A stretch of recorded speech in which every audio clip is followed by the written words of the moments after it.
واهلا بيكم في حلقة جديدة من برنامجكم نقطة من اول السطر. معاكم هايدي حنا ومكملين الحلقات عن مشاعري. احنا من المرة اللي فاتت ابتدينا حلقة ازاي نكون بنعبر عن مشاعرنا، والنهاردة هنكون بنكمل الموضوع ده لان هي سلسلة الحقيقة انا واخداها معاكم مشوار كده هنكون بنمشي مع بعض.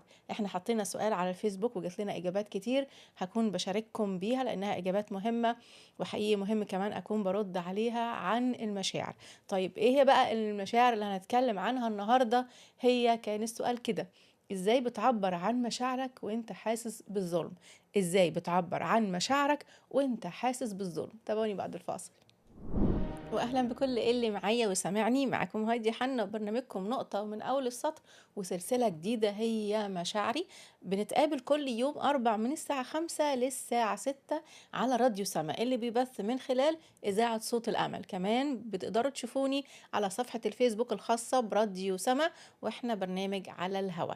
برحب بكل اسئلتكم وبكل كمان الاجابات اللي بنحطها على الفيسبوك، بتبقى مهمة جدا ليا. احنا المرة دي كان سؤالنا كده: يا ترى بتعبر عن مشاعرك ازاي وانت حاسس بالظلم؟ وجات لي كتيرة قوي من الاجابات، بس خليني الاول ارحب باللي معايا دلوقتي على الهوا. معايا ميري، مساء النور، اهلا بيكي يا حبيبتي، ازيك؟ وتوبة اهلا اهلا بيكي. برحب طبعا بكل حد بيسمعنا يكون بيجاوب على السؤال ده: يا ترى لما بتحس بالظلم وبتشعر بالظلم بتعبر عن مشاعرك ازاي؟ خلوني أكون بشارككم بالإجابات اللي حصلت الأسبوع اللي فات. احنا جات لنا 3 إجابات، وأتمنى أنه أكون دلوقتي على الهوا تكونوا بتشاركونا أكتر بالإجابة عن السؤال ده أو بنتناقش كمان. طيب ميري فرانسيس بتقول كده: كتير بتعصب ولكن لما بقضي وقت كافي في الصلاة وقراية الكلمة بتفرق كتير وبكون هادية. ميري مراد بتقول: بحاول أعبر بالكلام بأسلوب كويس. طوبة بتقول: ساعات مش بعرف أعبر لكن بلجأ لربنا بالصلاة. أنا قريت الإجابة على الأسئلة لأن هما 3 إجابات، وهما ال3 دول اللي عايزة أتكلم عنهم، وهي مش بتخرج عن ال3 طرق دول. إحنا بنعبر عن مشاعرنا لما بنكون حاسين بالظلم. التعبير غالبا عن المشاعر بالإحساس بالظلم 3 طرق: يا إما بنسكت ما بنتكلمش، أو بنبقى منفعلين فبنتكلم وإحنا مندفعين، أو فعلا بنبقى بناخد أو بنتكلم في أسلوب متزن وبنعبر عن نفسنا. دول ال3 طرق اللي هنكون بنتكلم عنهم النهاردة. وأنهي طريقة أفضل؟ ولو الطريقة دي مش أفضل حاجة لأنها مش بتوصل الرسالة صح، إزاي نتعلم نعبر عن مشاعرنا صح؟ هنكون بنمسكها واحدة واحدة. أول حاجة الصمت، وأنا اخترت الصمت الأول لأنه ناس كتير الحقيقة بتبقى عندهم أزمة إنه مش بيعرفوا يعبروا عن نفسهم. يعني يبقوا متضايقين وما بيتكلموش، يبقوا موجوعين وما بيتكلموش، ومش عارفين إزاي يعبروا عن نفسهم، والبعض يبكي ومش قادر يتكلم. فهو جواه كلام كتير جدا بس مش قادر يواجه، مش قادر يتكلم، وبالتالي التعبير عن مشاعره هنا بيبقى تقريبا مفيش، مش عارف يعبر. الشخصيات دي من الشخصيات اللي بتبقى تعبانة جدا لأن جواها ألم بس مش عارفة تعبر عنه. في بقى حد تاني بيصمت بس بعد الحوار، يعني في ناس من الأول كده أنا مش عايزة أتكلم خالص مع إن جواها في دي. في بقى ناس تانية تبتدي الحوار بس تلاقي نفسها ما عندهاش سرعة البديهة إنها ترد، تلاقي نفسها لما حد يقول لها حاجة أو يتكلم معاها تسكت خالص، تلاقي نفسها إنه لما الشخص يبتدي يظلمها خلال الحوار تسكت ما تتكلمش. دول نوعين اللي هم الخاصين بالصمت. طب ليه النوعين دول اتكونوا؟ احنا محتاجين نعرف ده علشان نحاول نعالج النقطة اللي زي كده. دايما لما برجع ليه احنا مش بنعرف ده، لانه بنبقى عايزين نعالج النقطة اللي خلتنا نبقى ساكتين. الصمت بتاعنا بيجي بسببين: السبب الاولاني تربية، والسبب التاني حاجة فيا أنا.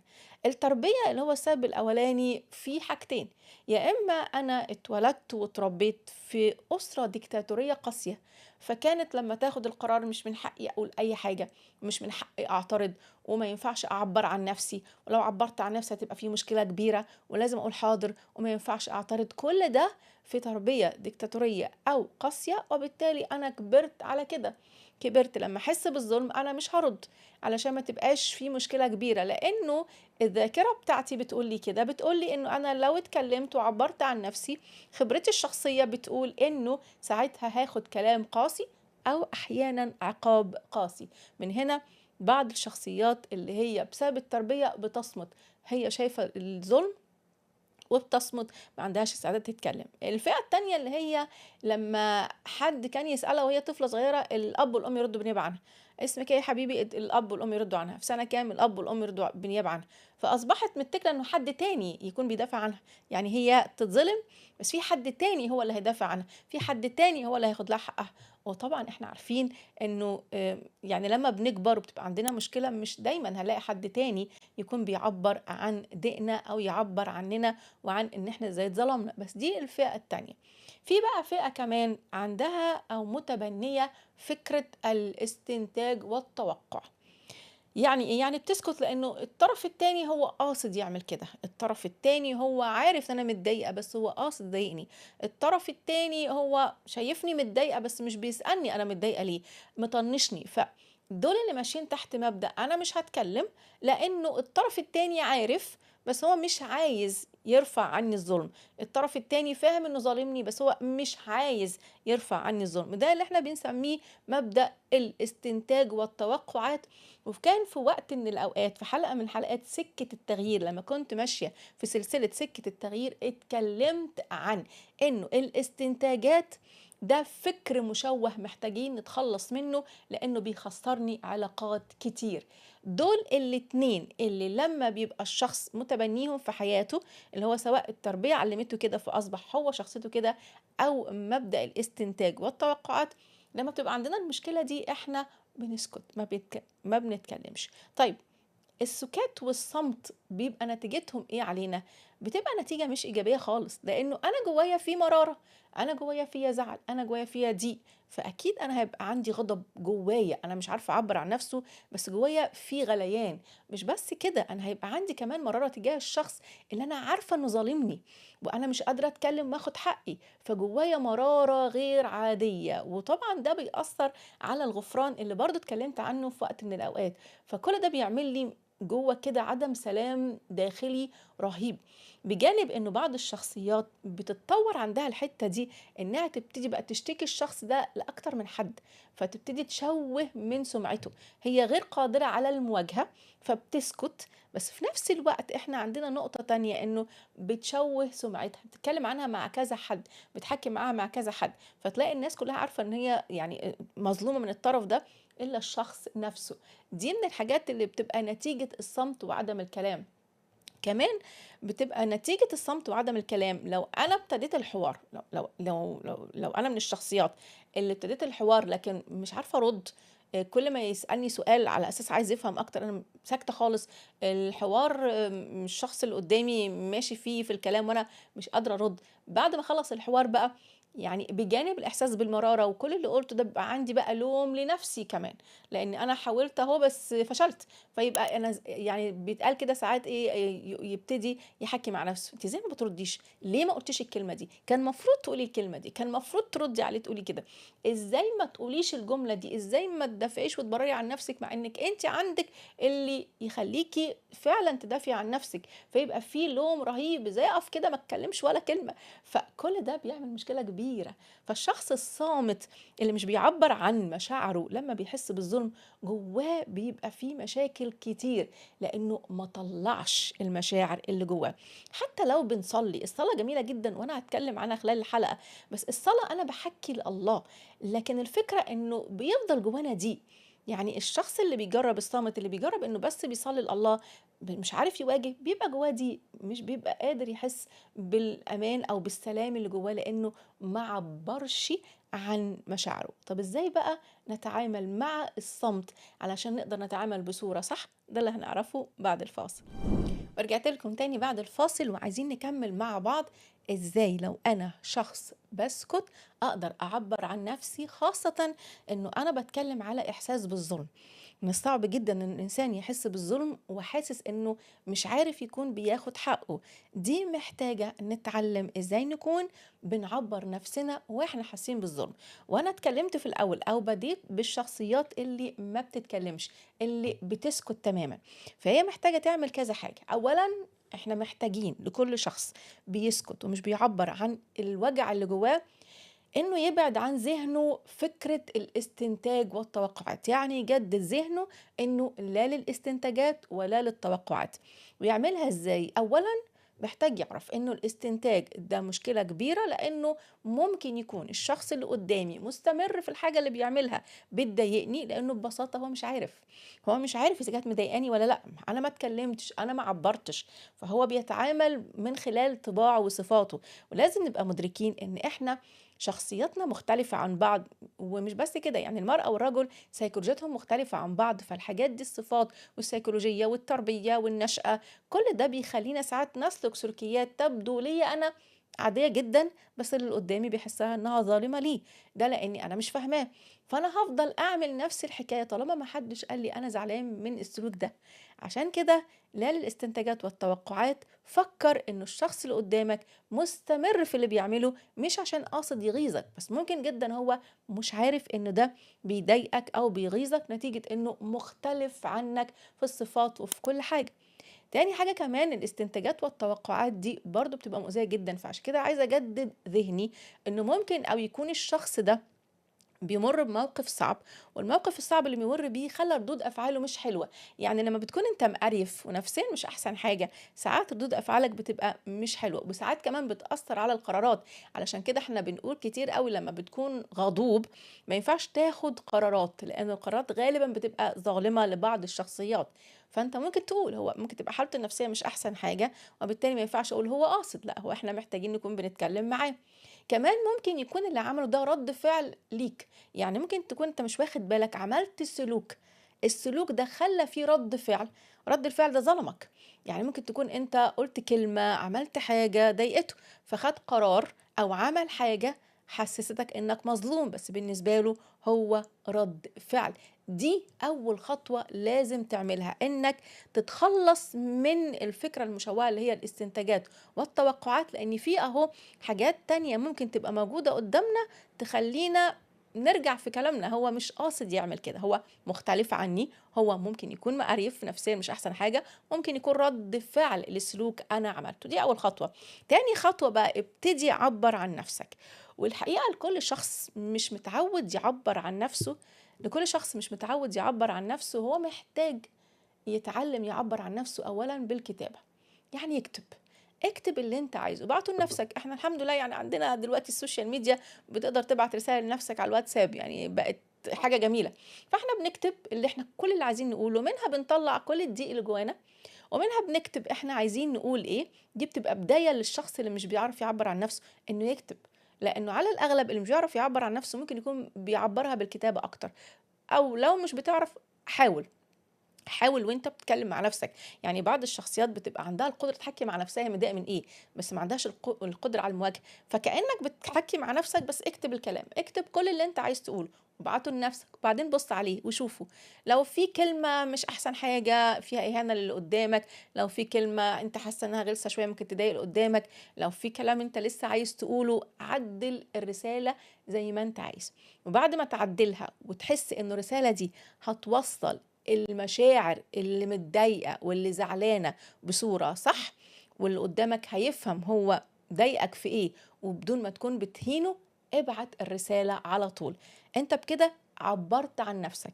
وممكن قوي بدل ما تبعتها مكتوبة، اقراها وابعتها فويس. يعني احنا عندنا امكانيات كتيرة، ما بقناش زي الاول لازم نروح ونواجه، بقى عندنا حاجات كتير ممكن نكون بنعبر فيها عن مشاعرنا بدون ما نحس ان احنا محرجين ومش قادرين نتكلم. فانت ممكن تبعتها برسالة مكتوبة، وممكن تبعتها برسالة صوتية، وممكن كمان تتكلم او تتصل بالتليفون وتحط قدامك الورقة اللي انت كتبتها، لانه اكيد انت كاتب انه مساء الخير، ازيك عامل ايه انا، وتبتدي تحكي له الموقف. الكلام بقى اللي هتكتبه ايه؟ انك هتبتدي تحكي له الموقف انه حصل واحد اتنين تلاتة، وبعد كده تتصل بيه بالتليفون وتبتدي تتكلم. ده لو انت عايز، يبقى انت عندك 3 حاجات ممكن تعملها تعوض انك مش قادر تواجه. اولا، بعد ما تكتب رسالة وتظبط كل اللي انت عايز تقوله، من انك انت شرحت الموقف وشرحت ليه انت حاسس بالظلم بدون ما تهينه، انت بتبعتها ليه، او هي نفسها الرسالة انت بتقراها بصورة صوتية وتبعتها ليه كرسالة صوتية، او تحكي معاه في التليفون وتقوله انت متضايق من ايه. بس طبعا لازم تكون الرسالة قدامك، الرسالة تكون فيها مشاعرك أنت، وفيها أنت متضايق ليه، من غير ما تقول له أنا عارف وأنت قاصد وأنت كنت عايز تعمل كده. الكلام ده مش أحسن حاجة، لكن أنا باحكي الموقف وباقول إيه اللي مضايقني واحكي مشاعري. أنا حسيت بإنه في المشكلة هنا، أنا حسيت بالضيق هنا، أنا حسيت بالظلم هنا. فأنت بتحكي المشاعر بتاعتك، وممكن تسأله هو ليه أنت عملت كده؟ فهّمني ليه أنت عملت كده. طبعًا بعد ما تحكي كل مشاعرك، أنت محتاج برضه تعرف هو ليه عمل كده. فدي الرسالة اللي هتبقى بتوصّلها له بطرق غير المواجهة. ورجعت لكم تاني ومكملين مع بعض ازاي نكون بنعبر عن مشاعرنا لو احنا حاسين بالظلم. وده كان السؤال اللي سألته النهاردة ومنتظر اجابتكم عليه. لو انت حاسس بالظلم يا ترى بتعبر عن مشاعرك دي ازاي؟ واتكلمنا الوقت اللي فات لو انت ما بتتكلمش خالص، اللي هو الصمت، انه ما بنحكيش خالص، نكون بنعمل ايه. وهنكمل دلوقتي كلامنا عن الموضوع ده، ومنتظر اجابتكم على سؤال حلقة النهاردة.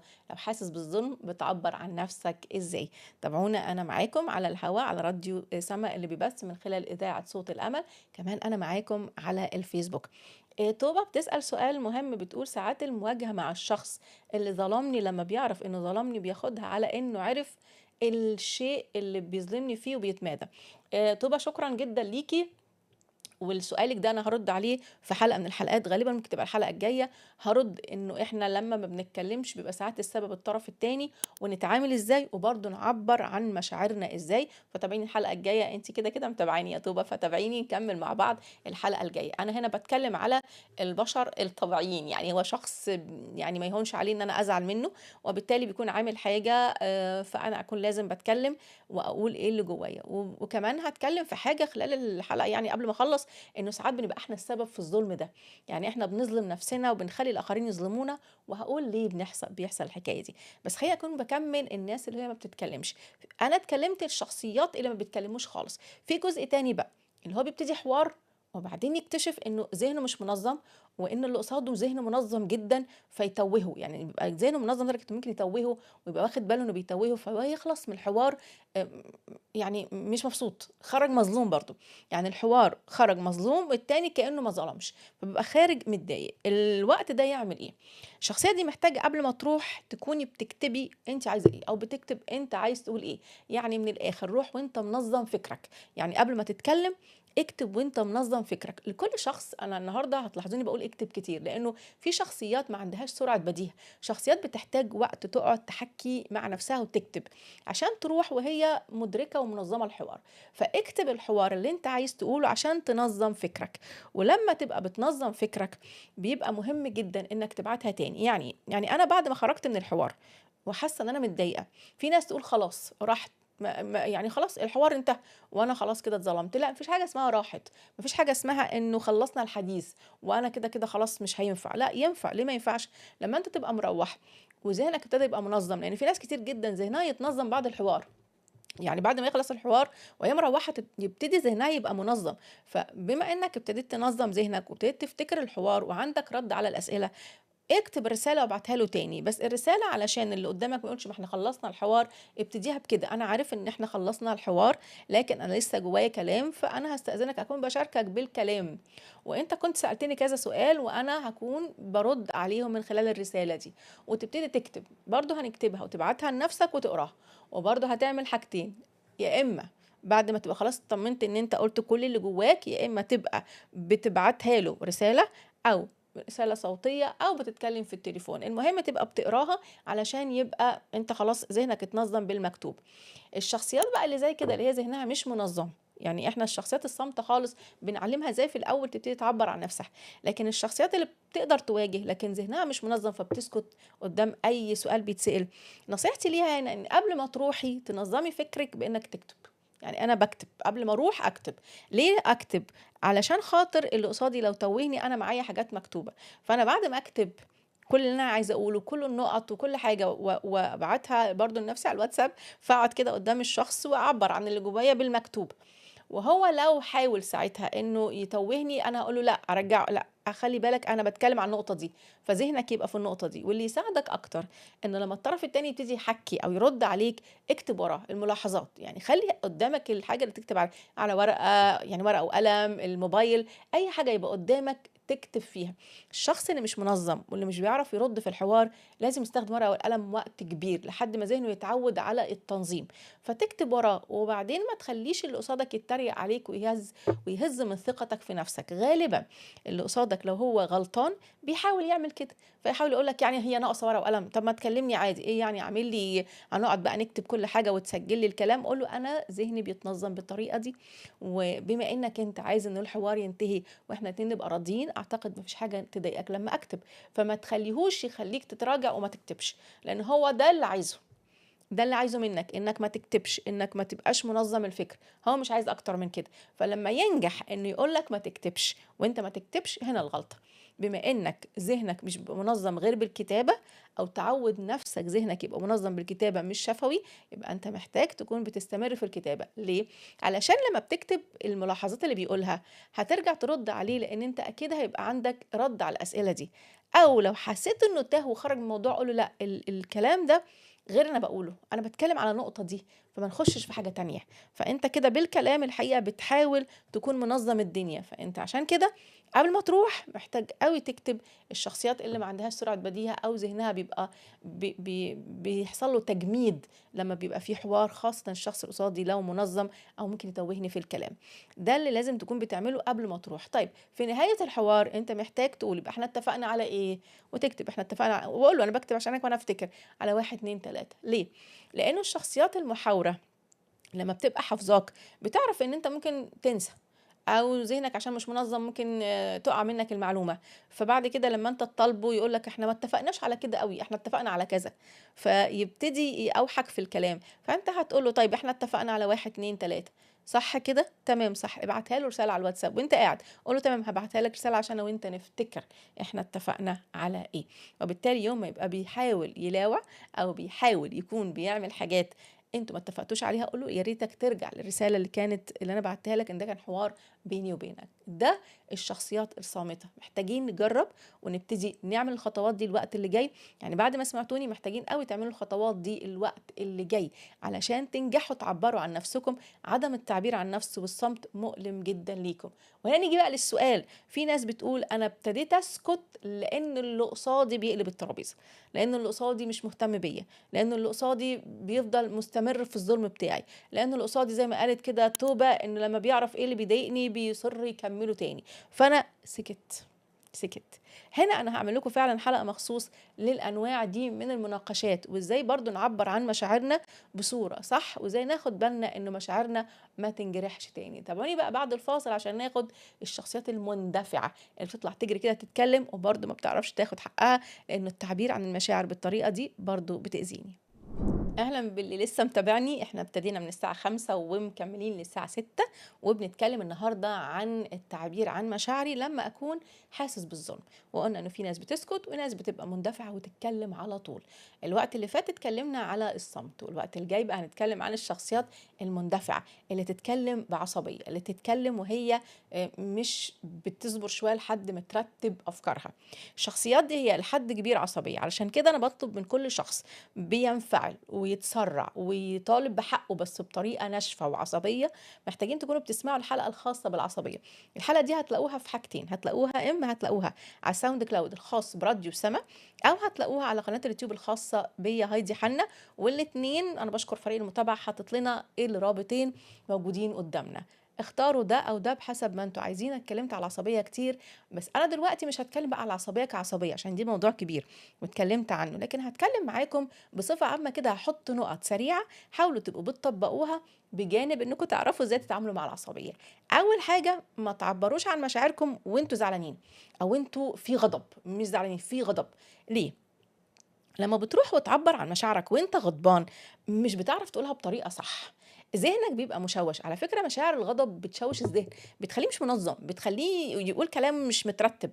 واللي قصادك لو منظم هيكون هو اللي بياخد دفة الحوار، وهو اللي هيطلع احسن منك، وهو اللي يطلع مش ظالمك. وانت عشان عصبيتك قدام الناس هيتقال ان انت الغلطان، والتاني لأ، فأنت رايح مظلوم، هتخرج مظلوم أكتر لإنك بتتكلم بعصبية، ومشاعر طبعًا الشخص اللي بيبقى غضبان وهو مظلوم بتبقى فعلًا ليه حق إنه بيبقى مش قادر، بس الفكرة إن أنت رايح عايز تسترد حقك ويترفع عنك الظلم، مش هينفع تعمل ده وأنت غضبان وبتتكلم بطريقة صعبة، الناس هتمسك عليك إنه ما ينفعش تتكلم بالطريقة دي، خاصةً لو بتتكلم معاه حد له مركز وسُلطة عليك، كمان إنه لمّا بتكون غضبان بيبقى ذهنك مشوّش تمامًا ومش عارف تنظّم فكرك، فبتقول كلام ساعات مش منظّم ومش مترتب، فحتى اللي قصادك يقول لك هو أنت زعلان من إيه بالضبط؟ قُل لي.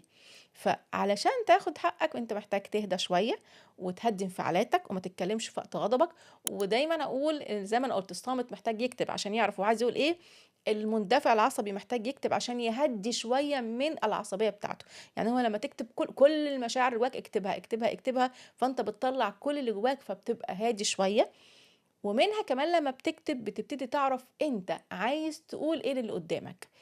دي حاجة، الحاجة التانية بقى لمّا تبتدي تروح وأنت ابتديت تبقى خلاص رتّبت أمورك وذهنك، بتروح تحكّي مع الشخص لإنه مندفع بيعرف يحكّي مع الشخص، ما عندوش أزمة المواجهة، بس وأنت رايح أزمتك مش في إنك مش عايز تواجه، أزمتك إنك لمّا بتواجه أحيانًا برضه تقول كلام مهين للي قدّامك، وهنا أنت محتاج تاخد بالك، لإنك لمّا بتقول كلام مهين بيتمسك عليك وبيتقلب الموضوع ضدك، عشان كده محتاج ذهنك يبقى واعي إنه خلّي بالك من كلامك.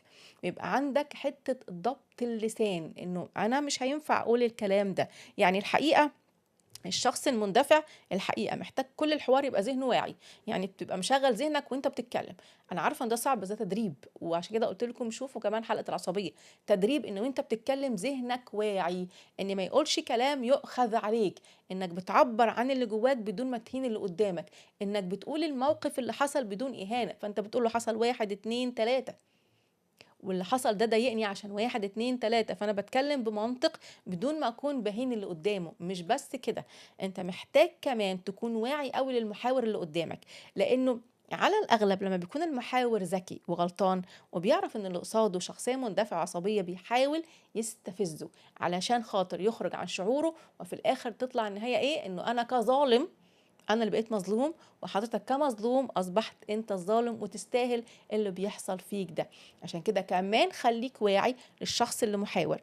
فمن الآخر كده الشخص المندفع محتاج يكون بيشغل ذهنه طول الوقت، يشغل ذهنه إنه ما يتكلمش وهو عصبي، يشغل ذهنه إنه يطلع كل اللي جواه فينظم أفكاره، يشغل ذهنه كمان خلال الحوار علشان ما يبقاش منفعل، وياخد باله لو المحاور بيحاول يستفزه ما يستفزش، لأن احنا عندنا المشكلة دي مع الشخصيات المندفعة. دي حاجات كده بسيطة قلتها للشخصيات المندفعة، مع إنك مهم تسمع حلقة العصبية. طب بعد الفاصل هتكلم بقى أنت أحيانًا تظلم نفسك إزاي؟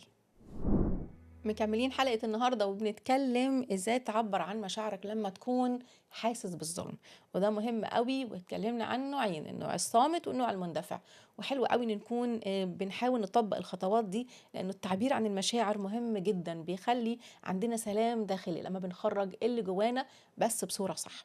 عايزة انهي الحلقة بحاجة مهمة، انه احيانا نكون احنا السبب في ظلم الناس لينا، احنا السبب في ظلم الناس لينا. ليه الكلام ده وإزاي الكلام ده؟ بحاجتين، يا إما أنت مش بتعرف تقول لأ، يا إما أنت أصلًا بتتنازل عن حقوقك، امسكها واحدة واحدة. لو أنت شخص ما بتعرفش تقول لأ، فينضغط عليك وساكت، ينضغط عليك وساكت، يتقال لك اعمل حاجات وأنت مش قادر تقول لأ، فبتعملها وأنت على آخرك وساكت، كل ده بيعرضك للظلم. الظلم الناس مش حاسة إنك تعبان، الظلم الناس مش حاسة إنك بتعمل حاجة فوق طاقتك، الظلم إن ممكن يكونوا بيقولوا لك كلام وأنت بتقبل وبتسكت وما بتتكلمش وبتقول ما بتقولش لأ أنا ما أحبش الأسلوب ده في الكلام وبتسكت، فكل ده بيعرضك للظلم من غير الناس بتبقى حاسة، لأنك ساكت ما بتعبرش عن رأيك. عشان كده انت محتاج تتعلم تقول لأ، لأ لكل ما هو ضد مبادئك وضد إيمانك، وكل ما هو يضغط عليك بزيادة ويضغط على نفسيتك ويضغط على حتى جسدك وينهكك جسديا، لا لكل شيء انت شايفه انه فوق طاقتك. مش بس كده، تعلم تقول لا للشخصيات اللي بتحاول تبتزك عاطفيا، يعني في ناس بتحاول تلعب على ضمير الانسان كده، انت المفروض صديقي تبقى متاح طول الوقت، انت المفروض انك انت تعمل ده، لو انت فعلا بتحبني المفروض تعمل ده، لو انت بتحبيني المفروض تعملي ده، فنحس انه احنا منساقين بابتزاز عاطفي ومش عارفين نقول لا ومضغوطين. عشان كده انت اول حاجة متعلم محتاج تتعلم فن إنك تقول لأ، لو ده اللي بيعرّضك للضغوط أو بيعرّضك للظلم، إنك أنت لمّا تقول لأ، ما تتوقعش إنك ده هيخلّيك مش لطيف، أو في ناس تقول أصل أنا قُلت لأ هابقى مش لطيف، هابقى مش كويس، أنا عايزة ناس تحبّني، مش بيخلّي الناس تحبّك إنك أنت دايمًا تقول حاضر، حاضر، مش ده اللي هيخلّي الناس تحبّك، يعني مش إنك تضمن إنه الناس تحبّك إنك تقول حاضر على كل حاجة، لأ، أنت ممكن جدًا تقول لأ، وبرضه الناس تقدر تحبّك. وعلى فكرة ما فيش إنسان كل الناس بتحبه، أكيد في شوية بيحبوه وشوية لأ، فعادي إنه إحنا نبقى كبشر في ناس بتستثقل دمنا وفي ناس بتحبنا، ده طبيعي، بس ما ينفعش إن أنا عشان خاطر كل الناس تحبني أبقى باقول حاضر على طول. فأنت أول حاجة اعرف إنه الأ ده مش رفض للي قصادك، أنت بترفض الطلب مش بترفضه، فوأنت بتقول لأ ما تبقاش صوتك عالي، ما تبقاش متعصب، ساعات الشخص اللي مش بيعرف يقول لأ لما بيقولها منفعل أوي عشان عايز اللي قصاده ما يقولوش أي حاجة تانية، فبيحاول يبقى عنيف بدون ما يحس.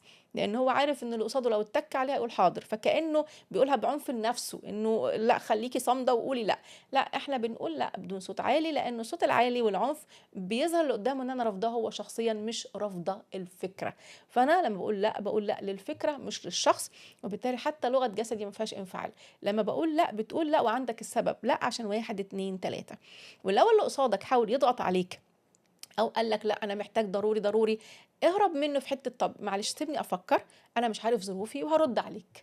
واهرب منه بسرعة من غير ما تقول له حاضر، يعني اهرب منه بالكلمتين دول، هافكّر، هاشوف، مش عارف الدنيا هتبقى ماشية معايا إزاي، يعني أنت قُلت كلام ما قُلتش لأ على طول. أول ما تروّح البيت اكتب بقى رسالة، أنا باشكرك جدًا إنك طلبت منّي الطلب ده ودي ثقة كبيرة، بس أنا مش هاقدر أعملها عشان 1، 2، 3 وابعت الرسالة. وخلاص أنت قُلت لأ وما تحاولش تبقى بتنساق وراه تاني، أنت بعتّ رسالة وقُلت لأ وشكرًا، ولو بعت قال لك فكّر، اعمل، فأنت لإنه مكتوب قُل له لأ متشكر مش هينفع.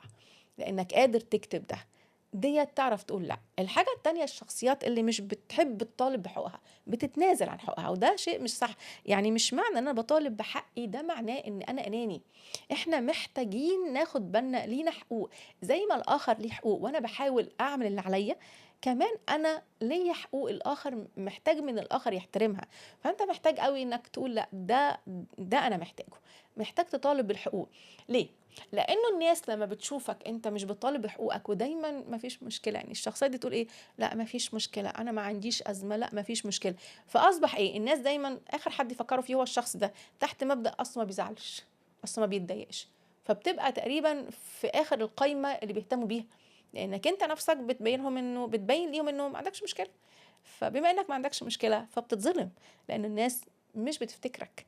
فأنا محتاجة أقول لأ، أنا مش بينفع أعمل كده. طبعًا أنا مش باقول إن الكلام ده يبقى بعنف، زي ما اتعلمت فن اللأ مش بعنف، نفس الحكاية، لأ أنا آسف، أنا ده المفروض يكون ليّا أنا، لأ متأسف أنا مش هينفع لإنه ده مش صح، أو أنا محتاج الحكاية دي، أو لأ حقي إن يحصل لي كذا، أو يعني إحنا بنتكلم عن الحق بتاعنا بطريقة لطيفة بحيث اللي قصادك فِهم إنك أنت عارف حقك إيه، وإذا كنت مرّة هتوقّع ده مش مشكلة، يعني أنت لو عايز تتنازل مرّة تمام، بس ما يبقاش طول الوقت أنت بتتنازل عن حقوقك، لأنك هتعلّم الآخر إن هو كمان ما يهتمش بحقوقك، فإحنا محتاجين إنه لأ، أنا باعبّر عن نفسي، كمان محتاج تتعلّم إنك تعيش مع الآخرين مش لأجلهم، لأجلهم يعني كل حياتك مستنزفة عشانهم، كل حياتك عشان رضاهم، لأ أنت محتاج تعيش نفسك شوية، فأنا مش باقول تبقى أناني، بس أنت بتعيش مع الناس، بتعيش مع الناس اللي حواليك، بتعيش مع أسرتك، بتعيش مع زمايلك،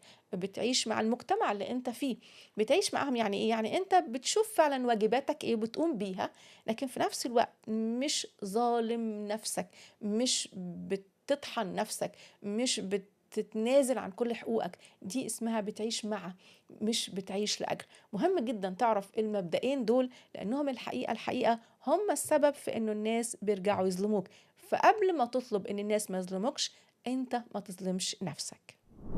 شيميست أهلًا بيكِ، أتمنى أكون بانطق اسمِك صح، شيميست صح كده؟ أهلًا بيكِ، مساء النور، بتقول مش باعرف أعمل الحدود دي للأسف والدنيا بتبوظ مني، شيميست قابليني المرة الجاية، إحنا البرنامج الهوا بتاعنا بيبتدي من 17:00 ل18:00 إحنا هنتكلم لمّا تبقي بتحكّي والناس مش بتاخد بالها منِّك أو مش بتهتم بمشاعرِك إنِّك مظلومة، إزاي تكوني بتقفي بس وبتاخدي حدود عشان ما تظلميش تاني، أنا هاتكلم عن الموضوع ده، كمان أنا اتكلمت عنه قبل كده فهتلاقيها الحلقات دي موجودة في حاجتين، يا إما هتلاقيها على الساوند كلاود الخاص براديو سما، أو هتلاقيها على قناة اليوتيوب هايدي حنا. هتلاقي اتكلمت عن الحدود في العلاقات. اختاري الحاجة الأفضل واسمعيها أو شوفيها. والمرة الجاية هتكون بتكلم شوية عن المشاعر مع الشخصيات اللي زي كده، وازاي كمان تعبري عن مشاعرك. شكرا جدا ليكي ولسؤالك. تابعيني لاخر حلقه، احنا قدامنا 5 دقايق، وتابعيني المره الجايه هكون برد على سؤالك.